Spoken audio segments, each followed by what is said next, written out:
Jack, how do you reflect on a point? Yeah, I think obviously when you come to Man City, I think it's a tough place to come. No matter what stage they're in, we know obviously they've not been their best this season, but it's still a really hard place to come. But I think both teams had chances. You know, they hit the post. Carlos had one at the end. I should have squared one at the end. But I think in the end we'll take a point. Yeah, those two chances at the end, Baleba shooting over the bar and your opportunity to cross the ball as well. Will you be replaying that tonight in your mind? Yeah, definitely. I think for the rest of the game that was playing on my mind. Now obviously you've got to forget it quickly, but yeah, I thought the defender was going to cut off the cutback, so I've tried to go for goal, but I think on reflection I've got to cut it back. But you know, you can't always get these decisions right in football, and we come away today with a point, so it's better than nothing. Yeah, and it says a lot that you come into somewhere like the Etihad Stadium and being disappointed with just a point. That's a measure of how well you played today and the progress that you're making this season as well. Yeah, definitely. You know, I think the run we're on, we've gone into every game believing we can beat anyone, and you know, we're in a good place. The change room's in a good place. We're all fighting for each other. The fans have been unbelievable. So if we can keep this momentum going, it's going to be hard to stop us. The goal went down as an own goal, but will you try and have a word and claim it? I don't know. I think it's probably fair. It was going off target, I'd say, but if they can try get it to me, then that'd be greatly appreciated. But yeah. Just finally, it's only a point now separating you from the top four. Obviously, the top five yet could be a Champions League spot for the club. Obviously, you've been around it for a while now. To understand what that would mean, you're getting closer to what would be a huge dream for Brighton. How much of a motivation is there to get over the line now and push into those places in the games that are remaining? Yeah, definitely. You know, last season we had a taste of what Europe can be like, and as a club we are just driving every day to get back to that feeling, because we know that them games are special, and yeah, you know, it'd be a great achievement for the club if we can finish in that top, what is it, 5 or top 7 for Europe. So yeah, we're definitely pushing. Thank you very much. Thank you very much. No doubt they will keep pushing for European football until the very end, and it looks like they will get it in some form. Manchester City, on the other hand, how do you feel about their performance today, Shay? A bit frustrating again, I think. You know, look at Pep's reaction. We've seen Pep's reaction towards the officials towards the end. There was a bit of a controversial tackle in there, I think, from Rutter on Guardiola. You know, I think he left a bit on it. VR did have a look at it, but I think maybe that's why Pep was really angry, because he felt maybe endangered his player. And of course, when you concede 2 points at home, you're going to be angry with whoever's prepared to listen, you know. But it's not the Pep of old, you know, the swagger, the arrogance. He's under pressure. Michael mentioned before the game, you know, we've seen Pep at the very height of, you know, Barcelona, Bayern Munich, Manchester City, the best of the best. And now this is the first time in his old managerial career there's a dip, and he feels at times he's feeling the pressure. Absolutely. You can see it, can't you, in his body language and just with what we saw at the end, Karen? Yeah, but no one likes losing or not picking up the points or in the position that they're in. As we all know, he's used to being the top. He's been used to being chased, and ultimately now he's chasing. So look, it's tough, but he's the best, and he'll find a way. It might not be this season, but I'm sure he'll bounce back next season to try and get that title back. Absolutely. Well, let's look through the second half action. We're going to show you the Kusanov own goal. Talk us through this, Mo. Yeah, it was Hinshelwood. He's being marked, and then Rico Lewis just lets him go, I feel. And then obviously he's on his own. There's like we highlight Rico Lewis. He's marking him, and then he just lets him go. He drifts. There's 2 players in the middle there. And it's a decent enough first touch, but it's just a little bit behind him. He digs it out, and I think that's going wide, and obviously it hits Kusanov, and there's the own goal. But unfortunate from Manchester City's point of view. However, you know, the deflection was unfortunate. He was still an unmarked player in the 6-yard box, or just on the 6-yard box. It's not really good enough from City. It's a classic example of don't vacate the box until you're cleared your lines. Rico Lewis has gone and watched the ball. Michael's right, and his players peeled off him. I feel for Kusanov in the picture there. You know, he's had not an iffy start, but just a stoppy start, and then obviously the own goal gives them the point. Well, it's interesting because both of these sides had a chance to win it. There were a few chances that flew in towards the end of the second half. Let's have a look at Gonzalez hitting the post here for City. I mean, I'm not sure how he's not scored that, if I'm being brutally honest. Unmarked round the back post. I can't even give an answer for it. It's a perfect situation there to kind of get yourself out of that own goal maybe situation, dig yourself and help his teammate out there. But I don't know how he's missed it, to be a bit. Whether he's taken his eye off it, I'm not sure. Big chance. And then one for Brighton as well. Carlos Baleba here, Shay. Yeah, well, it's an unbelievable chance. You see him just the left-hand side of the referee. The ground he makes up, I think Dawn mentioned the company. Look at him sprinting into the picture now. This has got goal written all over it, and I just can't believe it. He does stick in the back of the net. You've been setting yourself up for that, haven't you? Setting it up all night. But again, like City problems all season, you think, here's Gundogan and Gonzalez. Can they get back into a position, a defensive position, and defend it? And I think, believe it, look, he's free as a bird. Look at the space team at the edge of the box. He could even take a touch. He could do anything. And maybe, as I say, Don mentioned it, he's just that tired because it's such a long busting run he's done. But I don't think you'll ever get a better chance of that. He had been scored than that. Yeah, and you can see it all from the manager there as well.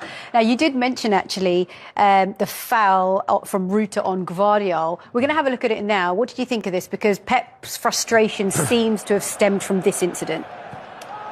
Yeah, he was upset with something. We think it's this.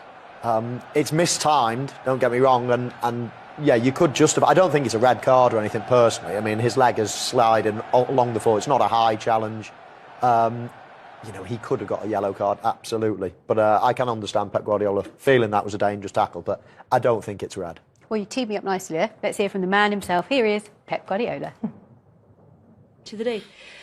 Pep, to go ahead twice in that game, it might feel like a bit of a missed opportunity. How do you reflect on a point from today? Well, it was a good game at that game. I know how difficult it is to make the process, the situations that we are now with all the Brighton, how good is in that positions, and we make good moments. They had, we start the second half, we had the chances, and after concede a goal in a sloppy situation, and after, we struggled 10-15 minutes, and after we finished real well. The players gave everything. Yeah, we take the point and keep going. When you look at everything that's you've gone through this season and you get the setbacks like Brighton pulling you back level, starting the second half very well, Brighton, the fact that your players react to that and keep pushing, are you seeing confidence returning to your players? Of course I have confidence. Always I had and always I will have.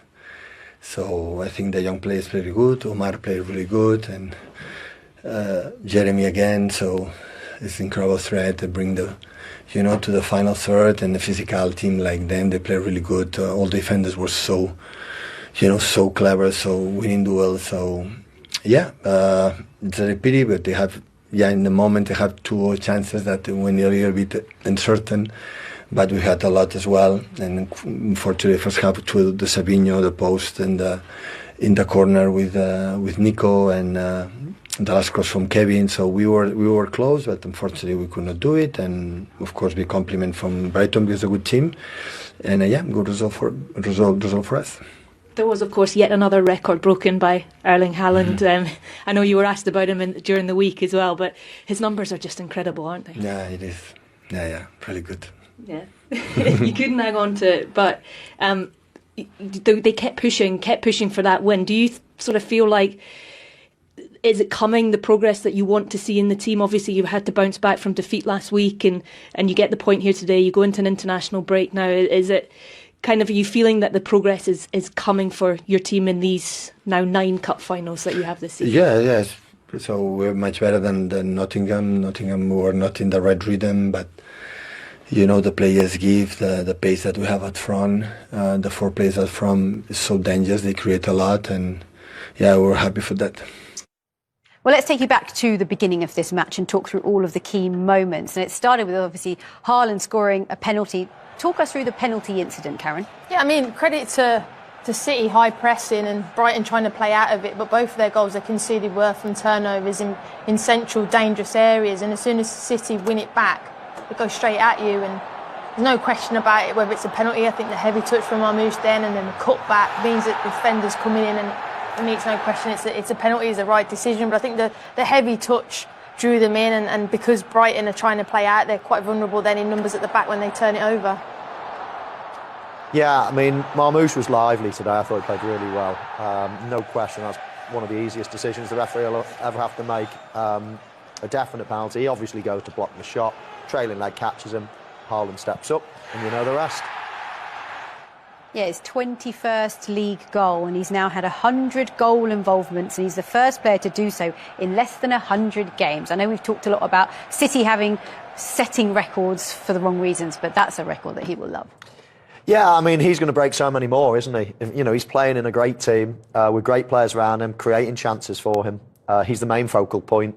As I said earlier, he's come to the country having almost earned his stripes and learned his trade at other clubs. So he's come to the Premier League at the absolute perfect time, at the absolute perfect club at the time. It's all just, it's all just a perfect storm to be obviously to break all these figures and numbers and records, and he's only going to continue to do so. I'm sure he will. Let's have a look at the equaliser. Shay, for you, was there a foul on Guardiola in the build-up to this one? I think we looked at it at half-time and Karen probably got a spot on. I think maybe in Champions League or something you might get a foul, but I think in the Premier League, the physicality of it, I don't think it is a foul on Guardiola. I think it's Hinshelwood, he just sort of toe pokes the ball away. You'll see here on the second angle. He clearly toe pokes the ball away, and I think Guardiola kicks the bottom of his foot. Now, the foul on Rutter, I think, was a bit soft after that. You know, he goes down easy, but he puts his hand on his back, I think it is. See, I don't think it is a foul. I really don't. City are stretched at this point, obviously out of position. I think Diaz and Haaland are complaining about it, but for me, I think he's probably made the right decision there. And then they were awarded a free kick, and then this is what happened. I mean, this was pretty special, was it not? This is incredible. I mean, Shay can defend his goalkeeper if he wants. I tried badly. From an attack, look how wide he hits this. That bends loads. He hits it so far wide and brings it right back in. You know, fair play to him. That's a brilliant finish. And then Marmoush took them ahead. Yeah, like Michael said, he was the bright spark. Again, Brighton turnovers. You know, you'd be disappointed to concede from there. And I love it. He has the opportunity to shoot, doesn't overcomplicate it. At times, City have been, 1-2 passes too many, but no. Marmoush sees the goal, touch out of his feet, and no pressure to the ball, and the keeper's absolutely got no chance. There's a brilliant finish, and that's 11 goals for City now outside of the box this season. And when teams drop deep, that's where you have to try and get the goals when they drop off you. And then after that, we showed you earlier Kusnos' own goal, which means that it ended 2 apiece. And you can see the Premier League table there, and it's as you were, really. It's a point and a couple of places between these two sides, but it's just so tight in the race for Europe, and specifically the race for Champions League football. Oh, that's it, yeah. I mean, it looks like the top and bottom, especially after today's results as well at the bottom. It looks like they're all sealed, doesn't it? So the Champions League positions, are the ones that we're going to be looking at for the last 10 games of the season. It's just a great fight that's going to go. It makes it very exciting, doesn't it, from here until the end? It does, because it's such a big prize as well. You think of the finances and the PSR and all that sort of stuff. It's hugely important for all these teams to get into them Champions League spot, and not forgetting City, because they're probably one of the highest paid players in the whole Premier League. So it's a big thing for them. Pep mentions the last 10 games over cup finals, and I think he's probably right for them. OK, well, let's go around the ground.